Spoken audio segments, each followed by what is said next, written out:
नमस्कार. प्रत्येकाची शिकण्याची एक वेगळी स्वतःची अशी पद्धत असते, हो ना? मग चला आज आपण याच वेगवेगळ्या पद्धतींबद्दल जरा सविस्तर बोलूया. अच्छा, आपण एका अशा अनुभवाने सुरुवात करूया जो आपल्या सगळ्यांनाच कधी ना कधी आला असेल. असं होतं का कधी की एखादी नवीन गोष्ट शिकायला गेलो आणि ती काही केल्या डोक्यातच जात नाही? कितीही प्रयत्न केला तरी लक्षात राहत नाही. ही जी निराशा येते ना, ती आपल्यापैकी बऱ्याच जणांना चांगलीच माहिती आहे. आणि याचं कारण काय आहे माहीत आहे? कारण शिकण्याची कोणतीही एकच बरोबर किंवा चूक पद्धत नसते. खरं तर प्रत्येकजण वेगळा असतो आणि म्हणूनच आपल्यासाठी नक्की काय काम करतं हे शोधणं सगळ्यात महत्त्वाचं आहे. तर मग आज आपण काय काय बघणार आहोत?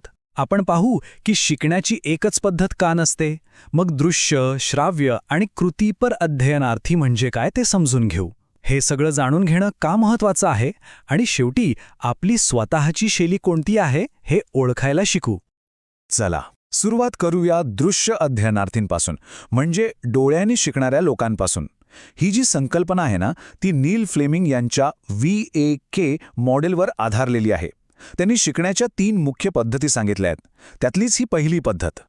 तर दृश्य अध्ययनार्थी म्हणजे कोण? सोप्या भाषेत सांगायचं तर अशी व्यक्ती जी गोष्टी पाहून उत्तम प्रकारे शिकते. म्हणजे माहिती जेव्हा चार्ट, ग्राफ, चित्र किंवा अगदी लिहून त्यांच्या डोळ्यासमोर असते ना, तेव्हा ती त्यांच्या डोक्यात अगदी पक्की बसते. यांची काही वैशिष्ट्ये पण आहेत. बघा, हे लोक शक्यतो वर्गात समोर बसणं पसंत करतात. त्यांना ग्राफ, नकाशे, चार्ट्स असं सगळं बघायला खूप आवडतं. यांचं लिखाण आणि स्पेलिंग पण सहसा चांगलं असतं. आणि हो, नोट्स काढायला मिळाल्या नाहीत तर मात्र ते खूप अस्वस्थ होतात. त्यांना वाचलेले तपशील चांगले लक्षात राहतात. आणि हो, अभ्यासासाठी शांतता खूप गरजेची असते. मग जर कोणी दृश्य अध्ययनार्थी असेल तर त्यांनी काय करावं? काही सोप्या टिप्स आहेत, जसं की वर्गात नेहमी पुढे बसा, नोट्स काढताना वेगवेगळ्या रंगांचे पेन, हायलायटर वापरा, माहिती लक्षात ठेवायला फ्लोचार्ट किंवा डायग्रामचा वापर करा, शक्य असेल तर शिक्षकांकडून लेखी सूचना माला, आणि हो, विषयाशी संबंधित व्हिडिओ पाहिल्याने तर खूपच फायदा होतो. चला आता वळूया दुसऱ्या प्रकाराकडे. श्राव्य अध्ययनार्थी म्हणजेच जे कानाने शिकतात. श्राव्य अध्ययनार्थी म्हणजे अशी व्यक्ती जी माहिती ऐकून उत्तम प्रकारे शिकते. म्हणजे व्याख्यानं, चर्चा किंवा कोणी तोंडी काही समजावून सांगितलं तर ते त्यांच्या पटकन लक्षात राहतं.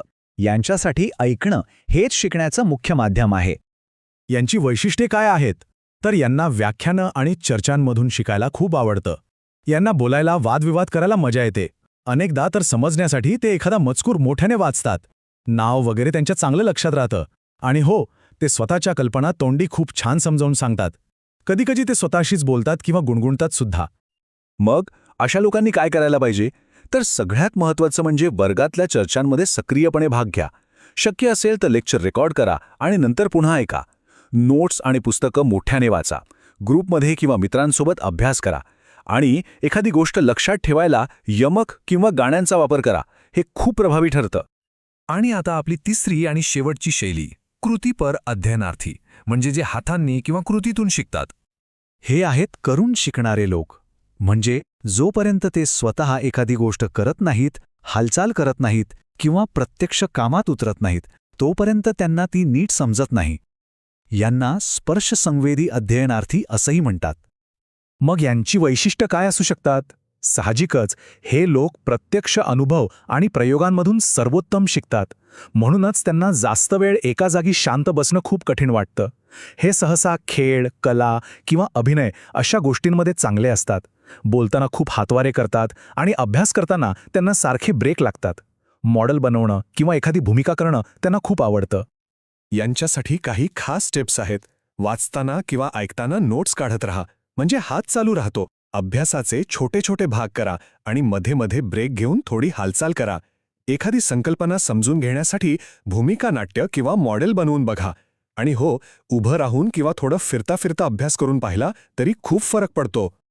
ठीक आहे, तर आपण या 3ही शैलींबद्दल जाणून घेतलं. पण आता सगळ्यात महत्त्वाचा प्रश्न, की हे सगळं जाणून घेणं इतकं महत्त्वाचं काय? याचा आपल्याला काय फायदा? याचे शैक्षणिक फायदे तर खूप आहेत. एकदा का आपली नैसर्गिक शिकण्याची पद्धत कळली की क्षमता आपोआप वाढते. याचा थेट परिणाम शैक्षणिक कामगिरी आणि परीक्षांच्या निकालांवर दिसतो. आणि सगळ्यात महत्त्वाचं म्हणजे अभ्यासाचा ताण आणि निराशा कमी व्हायला मदत होते.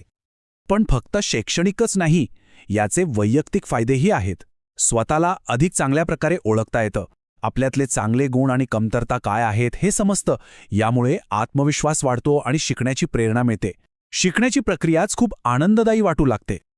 आणि हे फायदे फक्त शाळा कॉलेजपुरते मर्यादित नाहीत. व्यावसायिक आयुष्यातही याचा खूप उपयोग होतो. आपल्या क्षेत्रात अपडेट राहण्यास मदत होते, टीमसोबत काम करणं सोपं जातं, संवाद कौशल्य सुधारतं आणि व्यावसायिक ध्येय गाठणं सोपं होतं.